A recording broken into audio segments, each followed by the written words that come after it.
I stared at my bank account balance and felt that familiar knot in my stomach tighten. $127.43. Not even enough for groceries, let alone next semester's tuition payment for my sister. My phone buzzed with another Instagram notification, probably Mum posting about their much-needed getaway in Venice or Rome or wherever they were living it up this month. My name is Samara, and I'm 29 years old with 2 jobs, crushing debt, and parents who somehow always manage to be broke when it comes to paying for my sister's education, but never too broke for first-class tickets to Europe. Earth to Samara. Kenny waved his hand in front of my face, snapping me out of my misery spiral. We were supposed to be reviewing quarterly reports, but I couldn't focus. Let me guess, another vacation photo? I turned my phone to show him. There they were, my parents beaming in front of the Trevi fountain, designer sunglasses perfectly positioned, champagne flutes in hand. The caption read, "Finally enjoying our golden years. Blessed in Josh's retirement goals." Retirement goals, I muttered. More like make your eldest daughter work herself to death goals. You know you don't have to keep paying for Cora's tuition, Kenny said, not for the first time. She's an adult. Your parents are clearly not broke. You don't understand. Every time I try to say no, I pulled up my recent texts from Mom. Samara, sweetie, Cora's crying about possibly having to drop out. Is that what you want for your little sister? After everything we've done for you? Kenny read it and shook his head. That's straight up manipulation. It gets better. I scrolled to Dad's message. Family comes first, princess. Your mother and I raised you better than this. Don't be selfish. My second job at the coffee shop started in an hour. My feet still ached from yesterday's double shift, but those student loan payments weren't going to make themselves. I gathered my things, trying to ignore the shooting pain in my lower back. You look exhausted, Kenny said softly. I'm fine. When's the last time you took a vacation? I laughed. What's a vacation? My phone buzzed again. Cora this time. Hey sis, tuition's due next week. Don't forget. Love you. No. How are you? No, thank you. Just another demand disguised as sisterly affection. I switched off my phone. I should go. These lattes won't make themselves. Samara, wait. Kenny grabbed my arm. This isn't sustainable. You're killing yourself while they're living the high life. Something's got to give. What choice do I have? They're family. Family doesn't treat family like an ATM. I was halfway to the door when Elena from accounting rushed in, waving an envelope. Samara, this came for you. The return address made my heart sink. My landlord. I tore it open, already knowing what I'd find. Sure enough, rent increase notice. Effective next month, my rent would go up by $400. Everything okay? Elena asked, noticing my expression. I did the math in my head. Rent increase, Cora's tuition, my own student loans, groceries, utilities. The numbers wouldn't add up. They couldn't add up. I can't do this anymore, I whispered, more to myself than anyone else. Move in with me, Elena said suddenly. My roommate just moved out. The rent's cheaper and it's closer to both your jobs. It was a lifeline, but I can't. My parents store some of their important paperwork at my place. They'd flip if I moved without sorting through it first. So sort through it. Give them their stuff back. Stop being their storage unit and their bank. She had a point. I hadn't opened those boxes in years. They dumped them on me when they downsized to their current house, right around the time Cora started college. My phone lit up with another Instagram notification. Mom and Dad, this time on a gondola in Venice. Living our best life. Something inside me snapped. You know what? You're right. Both of you. I looked at Kenny and Elena. This weekend I'm going through those boxes. Whatever's in them, they can come get it or it goes in the trash. I'm done being their storage unit. I didn't know it then, but that decision to finally go through those dusty boxes would change everything. Sometimes the universe has a way of showing you exactly what you need to see, exactly when you need to see it. And what I was about to find in those boxes would make my parents wish they'd never asked me to store anything at all. Saturday morning found me surrounded by towers of dusty cardboard boxes, each stuffed with decades of my parents' paperwork. Elena sat cross-legged on my living room floor, helping me sort through the mess. Tax returns from 1992? She held up a yellowed envelope. Why do they still have these? Mom never throws anything away. I tossed another stack of ancient utility bills into the recycling pile. Except money on vacations, apparently. My phone buzzed. Another text from Cora. The bursar's office is asking about the payment. We're getting kind of urgent. I switched my phone to silent and attacked the next box with renewed anger. That's when I saw it. A legal-sized manila envelope marked property deed, important in my father's precise handwriting. What's that? Eleanor peered over my shoulder as I pulled out the document.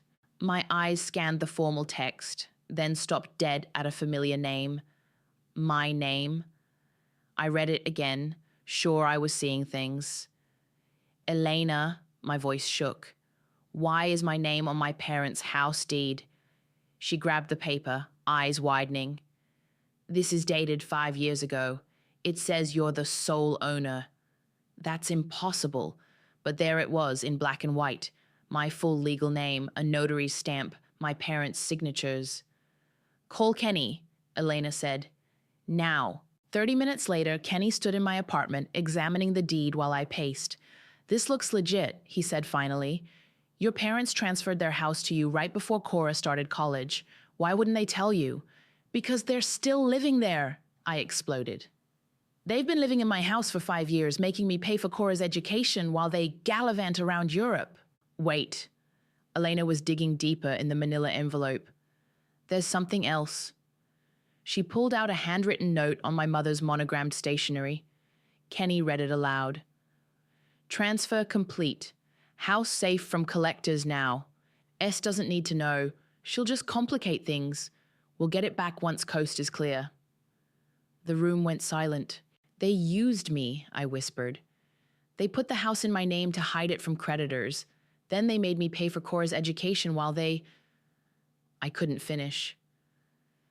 This is fraud, Kenny said quietly, or close to it. You need to talk to a lawyer. I know one. I remembered my grandfather's friend, Zechariah, who'd handled his estate. But first, I need to know exactly how much I've paid for Cora. I pulled out my laptop and started searching through years of bank statements. Every transfer, every payment, every time I'd drain my savings to keep my sister in school.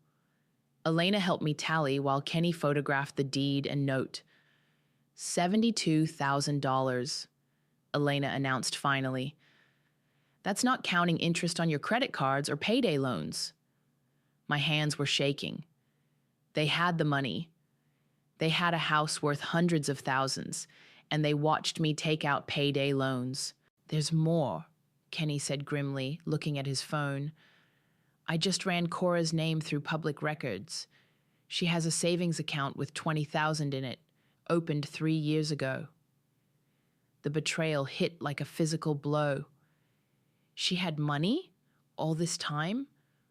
Look at these transactions. He showed me his screen. Regular deposits from Mom and Dad. They were funding her savings while you funded her education. I sank onto my couch. Years of manipulation suddenly crystal clear. The guilt trips, the emotional blackmail, the constant reminders of family obligation, all while they lived in my house, funded my sister's secret savings, and toured Europe. What are you going to do? Elena asked softly. I thought about every double shift, every missed meal. Every night I'd cried myself to sleep wondering how I'd make the next payment. I thought about my parents' Instagram posts, their luxury cruises, their guilt-laden texts. I'm going to call Zechariah, I said, my voice steady, and then I'm going to make them pay, all of them. Samara, Kenny started. No. I stood up, something cold and certain settling in my chest. They want to talk about family obligations? Fine. Let's talk about the obligations of tenants who've been living in my house for 5 years without a lease. Let's talk about fraud and hidden assets. Let's talk about what happens when you push someone too far. I picked up my phone, found Zechariah's number, and pressed dial. As it rang, I looked at the deed in my hand, my ticket to justice, delivered by their own arrogance. "Hello?" Zechariah's familiar voice answered. "Hi, it's Samara. Remember that favor you offered when Grandpa died? I need it now, and I need you to be ruthless." Zechariah's office smelled like old leather and coffee. He studied the deed through wire-rimmed glasses while I sat across from his massive oak desk, trying not to fidget. "Well," he said finally, "this is quite something."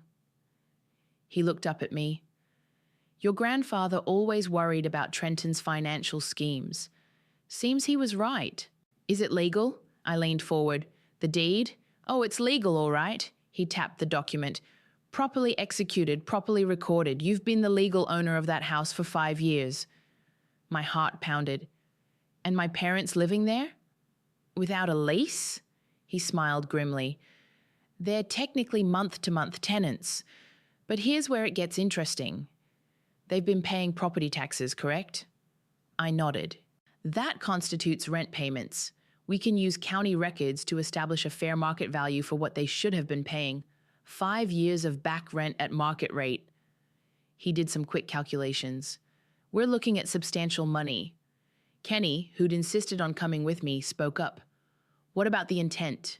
Using Samara to hide assets?" Zechariah's expression hardened. "That note from your mother is damning. They deliberately concealed your ownership while making you pay your sister's expenses. It shows bad faith, possibly fraud." He pulled out a legal pad and started writing. "Here's what we're going to do. First, we'll send a formal demand letter for back rent, calculated at market rate. Second, we'll demand reimbursement for all educational expenses you paid for Cora, with interest." "They'll say they can't pay," I said. "They own the house," Kenny pointed out. "No," I corrected. "I own the house." Zechariah nodded. "Exactly, and that's your leverage. We'll give them 30 days to pay or face eviction proceedings." My stomach lurched. "Eviction?" "Samara," Zechariah leaned forward. "Your grandfather was my best friend. He saw this coming. Your parents have been taking advantage of you while living in your house. It's time for consequences." My phone buzzed. Another Instagram notification. Mom posting photos from their first-class lounge. Living the dream. Blessed. "Do it," I said. Zechariah spent the next hour drafting the demand letter while Kenny and I gathered documentation.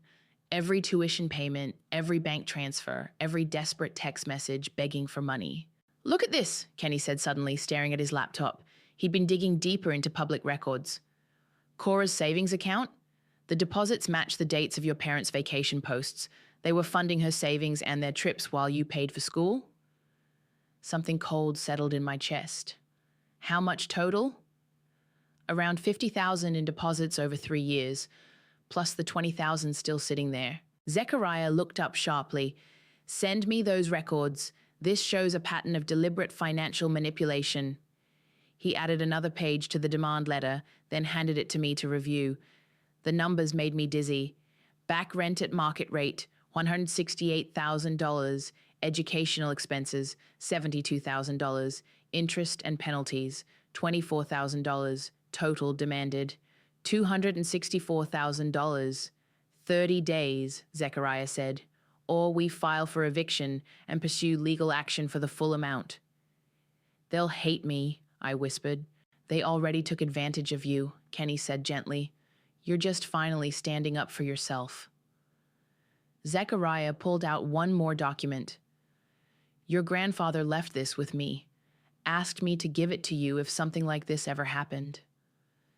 He handed me an envelope. Inside was a letter, written in my grandfather's shaky handwriting. "My dearest Samara, if you're reading this, Trenton has finally gone too far. I've watched him manipulate you since you were little, using family obligation to control you. Remember this. Real family doesn't exploit family. Sometimes the kindest thing we can do is force people to face consequences. I love you. Be strong, Grandpa. Tears blurred my vision. Zechariah pressed a tissue into my hand. I'll have the papers served tomorrow, he said. Are you ready? I thought about my aching feet from double shifts, about crying over bills while they posted vacation photos, about Cora's secret savings account. Yes, I said. Send it. One more thing, Zechariah added. I've arranged for a process server to deliver the papers at 9 a.m. Might want to drive by, see their reactions. Sometimes closure requires witnessing the moment everything changes.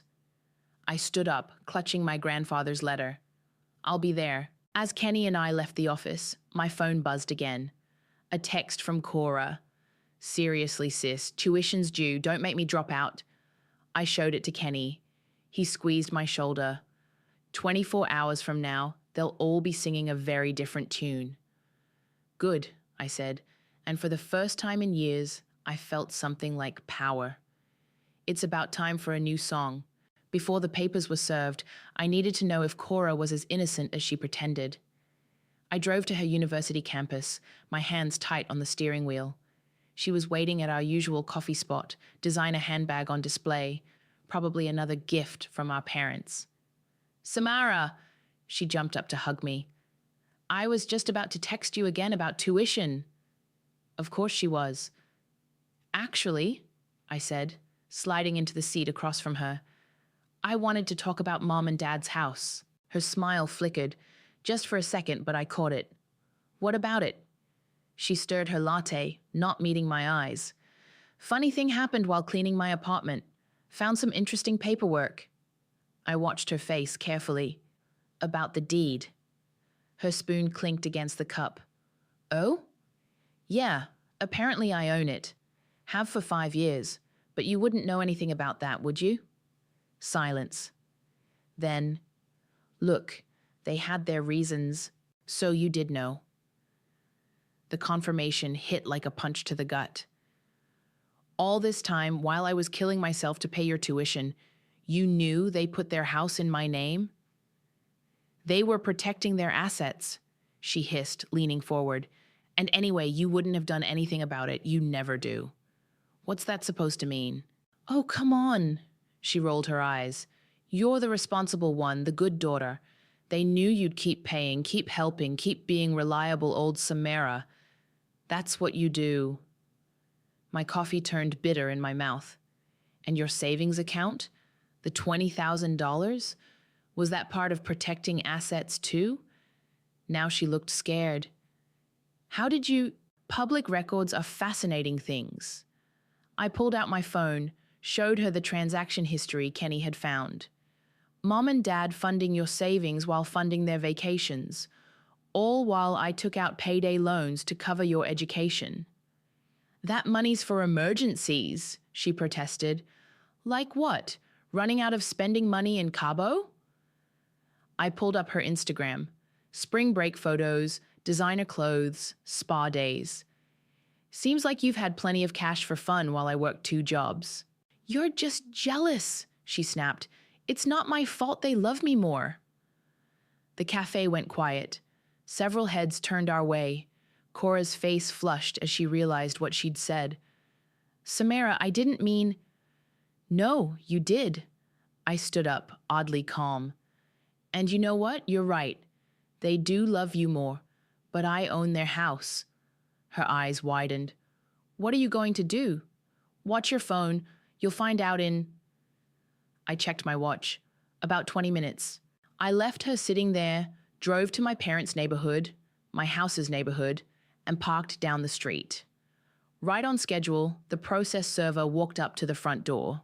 Through my windshield, I watched Dad answer, looking annoyed at the early morning interruption. The server handed him the envelope. Even from here, I could see his face change as he read. Confusion, shock, anger.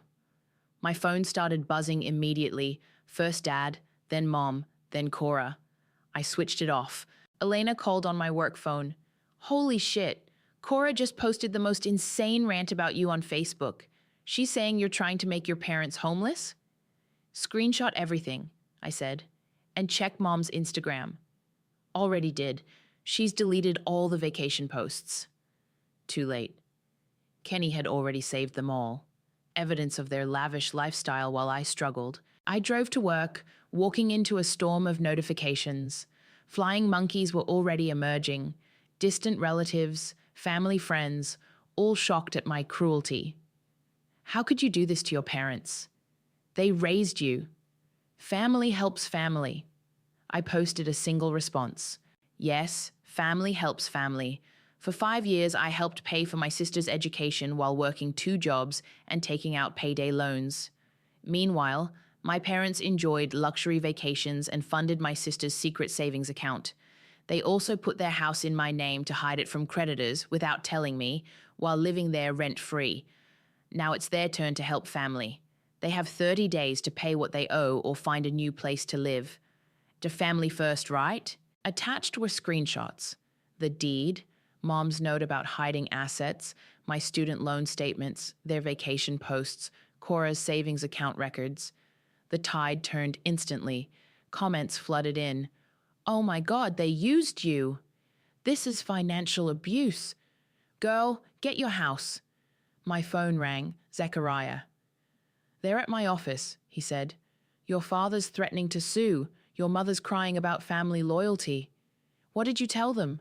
That they have 29 days left to pay or pack. And Samara? Your grandfather would be proud. I ended the call and looked at my phone's wallpaper, a photo of me at graduation before all this started. I'd been smiling then, full of hope. Time to get that smile back. The voicemails started at dawn. I sat in my kitchen with Eleanor and Kenny, listening to them on speakerphone while drinking coffee. First, Dad's rage. How dare you do this to your own parents? We gave you everything. Then, Mom's manipulation. Sweetie, we need to talk about this. You're not thinking clearly. Cora's hysteria. They're saying I might have to leave school. Is that what you want? To ruin my life? They're hitting every manipulation button they've got, Eleanor observed. My phone lit up with a new call. Mom again. This time, I answered. Where are you? Her voice trembled. We need to talk face to face. No, we don't. My voice was steadier than I felt. You have the letter. You have 30 days. We're your parents. You can't evict us.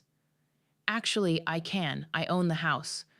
We only put it in your name to hide it from creditors. Yeah, I found Mom's note about that too. Silence. Then, we're coming over. No, but she'd already hung up. They're on their way, I told Elena and Kenny. You should probably go. Not a chance, Elena said. We're staying. 20 minutes later, my parents burst through the door without knocking. Mom's makeup was perfect despite her tears. Dad's face was red with anger. How could you? Mom rushed forward. After everything we've done for you. Everything you've done for me? I stood my ground. Like making me pay for Cora's education while you took luxury vacations? We worked hard all our lives, Dad shouted. We deserved those trips. And I deserved to be crushed by debt while you funded Cora's secret savings account? That stopped them.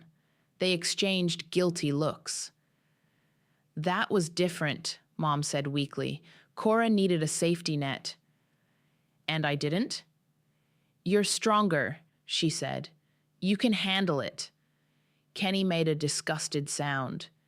You mean she's easier to exploit? Stay out of this, Dad pointed at Kenny. This is family business. Family business? I laughed. Like using me to hide your assets? Like watching me work 2 jobs while you posted Instagram photos from 5-star hotels? We raised you. Mom's voice rose hysterically. We clothed you, fed you. That's called parenting. It's the bare minimum. It doesn't entitle you to steal my future. We didn't steal anything, Dad protested. I pulled out my laptop, opened a spreadsheet. Let's talk numbers. $72,000 in tuition payments, $24,000 in interest from loans and credit cards. Meanwhile, you deposited $50,000 into Cora's savings while spending what, $100,000 on vacations? We don't have that kind of money, Mom wailed. Sell the Mercedes, Eleanor suggested coldly. Cancel the Europe trip I saw you planning on Facebook. Or, I added, move out and let me sell my house. Your house? Dad's face purpled. We built that house. And then you gave it to me, legally, in writing, to hide it from your creditors. You ungrateful little... Dad, I cut him off. I have copies of everything. The deed, Mom's note, your vacation posts, Cora's bank records. Want me to send them to those creditors you were hiding from? The threat landed. He deflated visibly. What do you want? Mom asked quietly. Everything in the demand letter. Back rent, tuition reimbursement, interest. You have 29 days. Or what? Or I sell my house, with you out of it. You'd make your own parents homeless? Mom's tears started again. Like you made me nearly homeless with that tuition burden? Yeah, I would. Dad grabbed Mom's arm. Come on, we're leaving. Wait, Mom turned back. Samara, please. We're family. No, I said softly. Family doesn't do what you did to me. Family doesn't watch their child drown while they sip champagne in first class. After they left, Eleanor hugged me while Kenny poured 3 shots of whiskey. You did it, Eleanor said. You stood your ground. My phone buzzed with a text from Cora. Mom's having a breakdown because of you. Hope you're happy. I blocked her number. They'll try again, Kenny warned. Different tactics, more guilt, more manipulation. Let them try. I took the shot he offered. I'm done drowning for their comfort. Another text came through, this one from Zechariah. Your grandfather left something else for you. Come by tomorrow. It's time. I showed it to Kenny and Eleanor. What do you think that means? Only one way to find out, Kenny said. But whatever it is, I bet your parents won't like it. I smiled, feeling lighter than I had in years. Good. Zechariah's office felt different this morning. He had a large cardboard box on his desk and a grim satisfaction in his eyes. Your grandfather was a smart man, he said, opening the box. He knew exactly what your parents would do eventually, so he left insurance. He pulled out stacks of papers, old bank statements, letters, photos, documentation of every financial manipulation they've pulled since you were 18, including... He lifted a thick manila envelope. Their original loan applications for the house, where they claimed it as an asset 3 years after transferring it to you. Bank fraud, Kenny whispered. He'd insisted on coming again. Exactly. Zechariah spread the papers out. They've been using the house as collateral while it's been in your name. That's federal fraud. My hands shook as I looked through the documents. What do we do with this? We give them one last chance to do the right thing. He pulled out a final demand letter. Pay everything they owe within 48 hours, or these documents go to the FBI's Financial Crimes Division. They'll say I'm bluffing, then let's make sure they know you're not. He handed me a USB drive. Your grandfather recorded every conversation about their schemes, including one where they explicitly discuss using you to hide assets. My phone buzzed. Cora had created a private Facebook group called Support for Parents of Ungrateful Children. Our aunts, uncles, and family friends were joining rapidly. Look at this, Elena said, scrolling through the posts. They're painting you as mentally unstable, claiming you're being manipulated by toxic friends. Post the evidence, Kenny suggested. All of it. I hesitated. That's nuclear. They went nuclear first, Elena pointed out. They're trying to destroy your reputation to save themselves. I took a deep breath and started uploading the deed, Mom's note, the bank fraud evidence, the vacation photos next to my payday loan statements, Cora's secret account statements. Finally, I added a simple message. You want to talk about family? Let's talk about how my parents committed bank fraud. hiding assets while watching me work 2 jobs and take out predatory loans. Let's talk about my sister's secret savings account while I couldn't afford groceries. Here's every document, every proof, every receipt. Still think I'm the ungrateful one? The reaction was instant. The tide turned as family members realized the extent of the manipulation. Aunts who'd been calling me heartless suddenly went silent. Friends started sharing their own stories of my parents' financial schemes. Then Cora posted, "My sister is trying to destroy our family because she's jealous of my success. She's always been bitter that Mom and Dad love me more." I downloaded the audio from the USB drive and posted it in response. My parents' voices clear as day. "Samara's so responsible, she'll never question it. We'll put the house in her name, keep using it as collateral, and she'll keep paying Cora's tuition. She's too guilty to say no. What about when she finds out? She won't. And if she does, what's she going to do? She's too weak to stand up to us." The group exploded. Cora deleted her post, then her entire Facebook account. My phone rang. "Dad." "Take it off," he growled.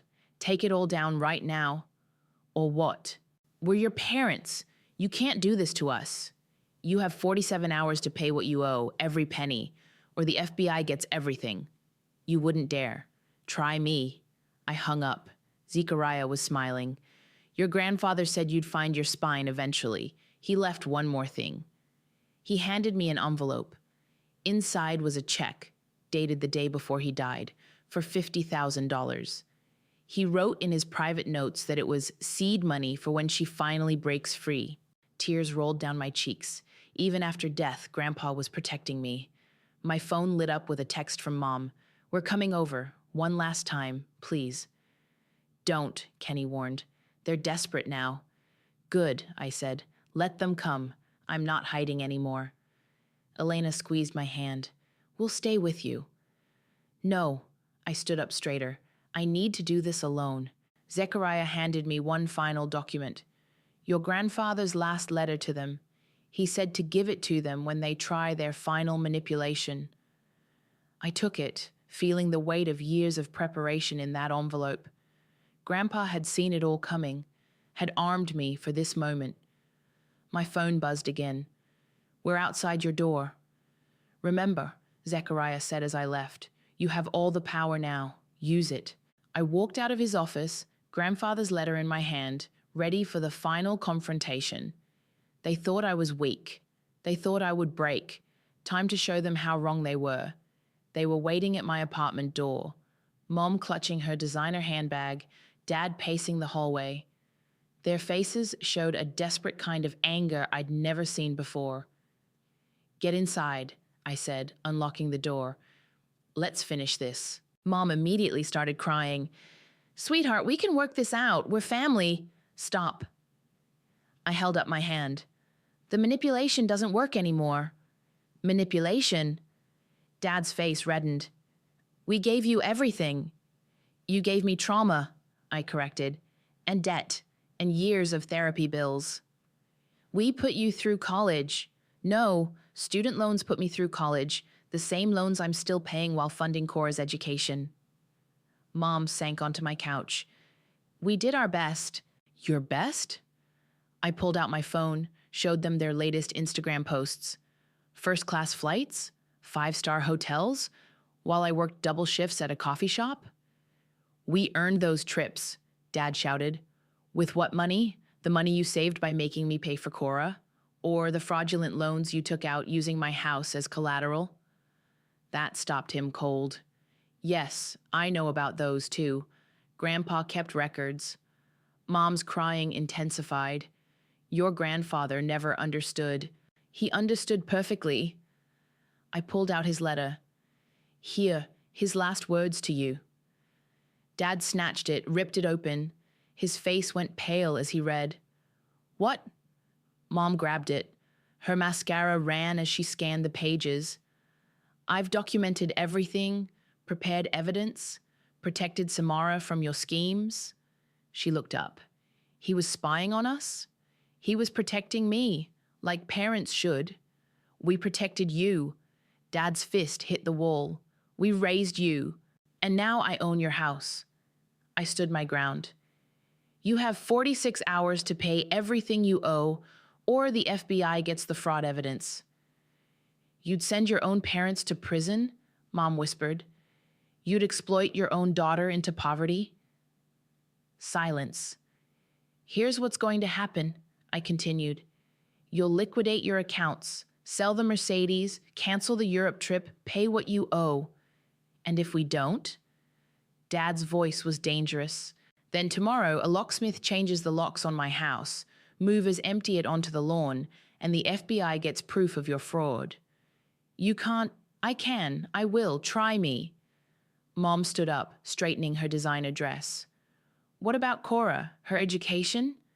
She has $20,000 in savings. She'll manage. She'll hate you forever, Mom said. Better than letting her exploit me forever.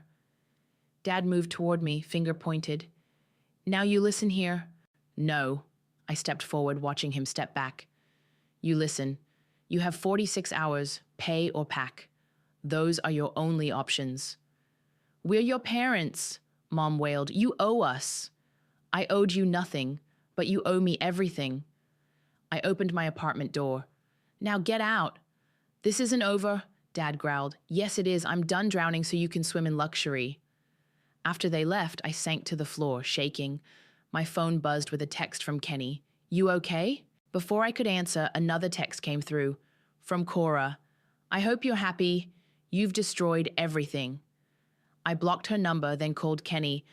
Book the locksmith for tomorrow and the movers. They're not going to pay? No. They're going to wait until the last minute, thinking I'll break. I took a deep breath. They don't know me anymore. Want us to come over? No. I need to pack some things. Tomorrow I'm moving into my house. Their house, he corrected. No, my house. The one they gave me to hide their assets. Time they faced the consequences of that decision. I spent the night packing, ignoring the barrage of texts and calls, family members choosing sides, friends taking positions. The whole world seemed to be watching our family implode. At dawn, I drove to the house. My house, parked across the street, watched the sunrise paint the walls I now owned. The locksmith arrived at 8, right on schedule. Mom came out crying. Dad came out shouting. Neighbors peeked through curtains. Please, Mom begged. Just a few more days. No. I watched the locksmith work. You had 5 years of days. Time's up. The locks clicked into place. The movers started carrying furniture to the lawn. Years of their possessions, their choices, their consequences, laid bare for all to see. Dad's final words as they drove away, "You're no daughter of mine." No, I whispered to their retreating car. I'm not. I'm something much stronger now. I walked into my empty house, keys in hand, and finally let myself cry, not from sadness, but from relief. The war was over. I had won. The house felt different with my furniture in it. Memories lurked in every corner, but they didn't hurt anymore. They just felt like old photographs, faded and distant. Elena helped me paint over the living room's beige walls with a bright blue. Kenny assembled my new dining set. The house was becoming mine, piece by piece. Mail's here, Elena called from the front door, including something from the university. I opened the letter, then laughed. Cora dropped out. Apparently, she couldn't handle a public university's tuition on her own. Any word from your parents? Kenny asked, tightening the last chair bolt. They're renting a small apartment across town. Dad had to sell his Mercedes. Mom's Instagram is all about surviving betrayal and toxic children. Still playing the victim? Always. I pinned up a photo of my grandfather where Mom's family portraits used to hang. But I'm done caring. The doorbell rang. Through the window, I saw Zachariah on my porch holding a box. Found these in my office storage, he said, setting the box down. More of your grandfather's things, including his journals. I opened the oldest journal, dated from when I was 18. The entry made my throat tight. Watched Trenton manipulate Samara into co-signing a loan today. She's too young to see the pattern, but I do. Started documenting everything. Someday she'll need proof of what they've done. Someday she'll need to break free. He knew, I whispered. All along. He did more than know. Zechariah pulled out a folder. He set up a scholarship fund in your name for students whose families have financially exploited them. It's been gathering interest for years, waiting for you to claim it. My hands shook as I read the documents. The Samara Duncan Scholarship for Financial Independence. $50,000 in seed money, grown to over $100,000. He wanted you to run it, Zechariah said. Help others escape what you escaped. I thought about all the students like me, drowning in debt while their families lived luxuriously. All the manipulation victims who needed someone to tell them they weren't crazy. Yes, I said. I'll do it. My phone buzzed. A text from an unknown number. Cora, using a friend's phone. Mom and Dad are miserable in that tiny apartment. Hope you're satisfied. I typed back. I am. Actions have consequences. Block this number too. Elena touched my arm. You okay? Better than okay? I showed her the scholarship documents. I'm going to help other people escape what I escaped. Your parents will hate that, Kenny said. Good. I smiled. Let them watch me turn their manipulation into something positive. We spent the evening planning the scholarship launch. Every detail felt like victory. Every decision felt like freedom. Late that night, alone in my house, I found one last journal entry from Grandpa. Samara asked me today why I never confronted Trenton about his schemes. Truth is, confronting manipulators only makes them better at hiding their manipulation. Better to arm their victims with truth and strength. Someday, my brave girl will understand that revenge isn't about hurting others. It's about refusing to let them hurt you anymore.